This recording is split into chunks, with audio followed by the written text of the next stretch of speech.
Because of your theory, several laws of physics may need to be re-examined.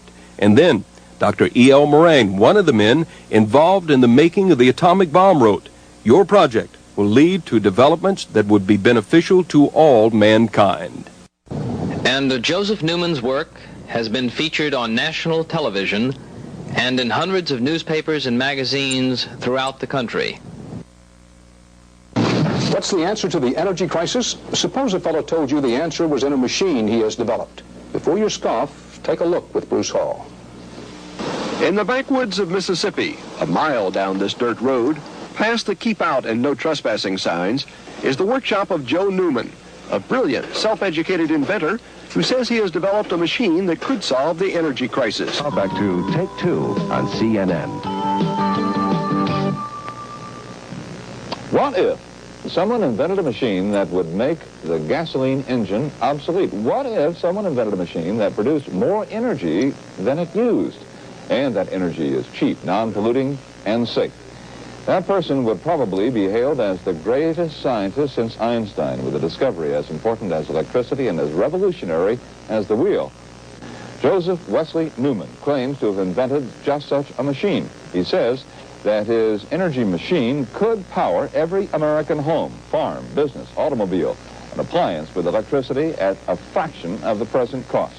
More than 30 scientists and technicians have tested the energy machine, and they agree it works.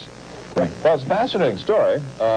First of all, if you can tell stupid people like me as sort of how this machine works.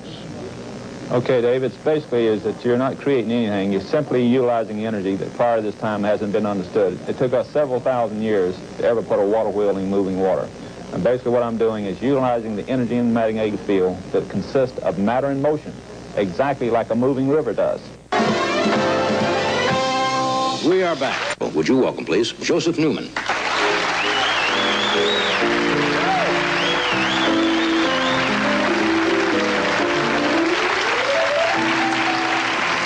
Nice to meet you. I appreciate you having me.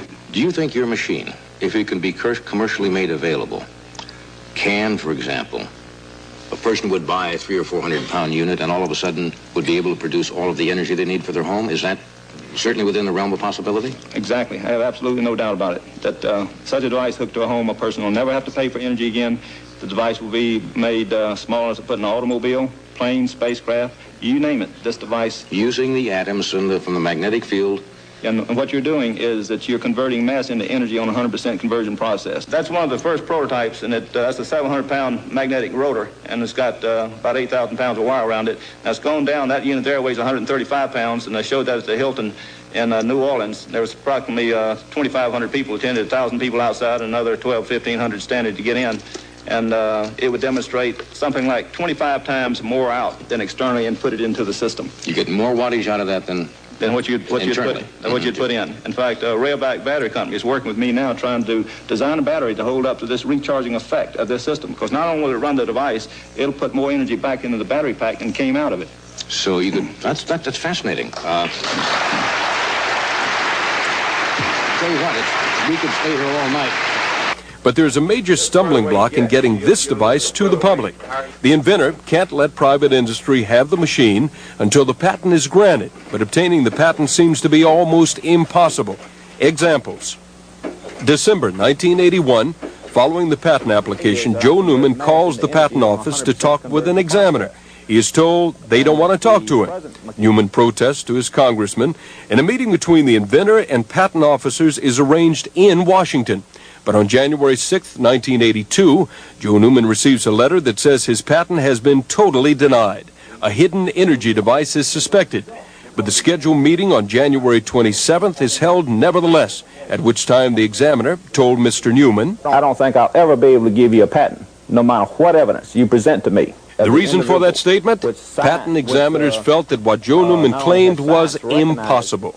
On March 13th, after more protests from the inventor, another meeting was convened. This time, he was told they believed there was no hidden energy device and added that they actually believed the machine worked. But now, they feel his technical description of his invention is inadequate. And then I asked him a second time, in fact. I said, "You're saying that you agree that the energy out is greater than energy in?" He said, Mr. Newman, you say that it does. We looked at the facts. We believe you. Mr. Newman then protested to the Patent Office's Board of Appeals. A meeting is set for September 30th, 1982. Incredibly, at that meeting, Joe Newman is told the description of his invention is now adequate, but... Then they went back and started saying, we don't think that the device is now operable. Now, and also at the time of this meeting, they gave me 2 minutes at the very end of the discussion that they allowed me to get up and try to discuss at that time it was 17 years of work in 2 minutes. So in little less than a year, the U.S. Patent Office has told the man who just may have an amazing machine, number one, they didn't want to talk with him. Number two, they will never give him a patent. Number three, the invention has a hidden energy device. Number four, there is no hidden energy device. Your invention works, but your description of the invention is inadequate. And finally, your description is adequate. Your invention does not work. And now 31 people with scientific backgrounds have signed legal documents swearing to the machine's validity.